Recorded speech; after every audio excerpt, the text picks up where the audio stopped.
Los Angeles, New York Times. Hey Race, a quick piece of pop trivia. What do Drake, Katy Perry, The Weeknd, Rihanna, Calvin Harris, Nicki Minaj, Big Sean, Halsey, Maroon 5, Travis Scott and Camila Cabello have in common? The answer, in addition to big market share, melodies written by Starrah, perhaps the most ubiquitous force in music who also happens to be completely obscure.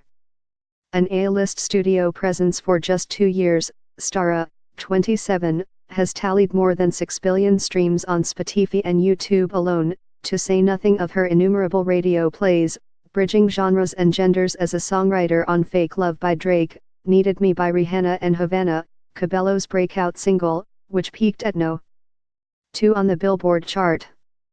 Yet anyone would be forgiven for not recognizing her name, let alone her face, which in images and videos is frequently animated and always obfuscated by a carefully placed hand, a K-pop-inspired panda mask, or, if she happens to slip up and let a photographer capture her whole visage, an oversized emoji added after the fact.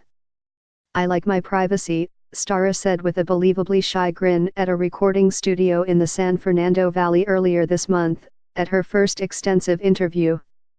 "The people I know who have fame would rather just take the money and leave the fame," she said. "I still live my regular life." Even in an industry known for its shadowy influences, the vocalist-born Brittany Hazard stands out for her anonymity and the improbability of her rise.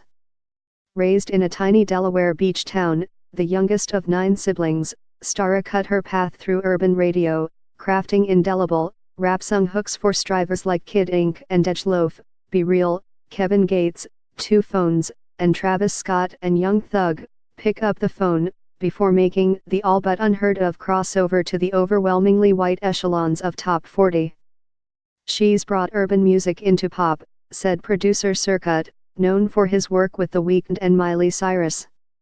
"Somebody had to do it, with streaming now the top mode of listener consumption by far, up nearly 60% this year, and hip-hop/R&B easily outpacing any other genre, the Katy Perrys and Maroon 5s of the world needed an emissary.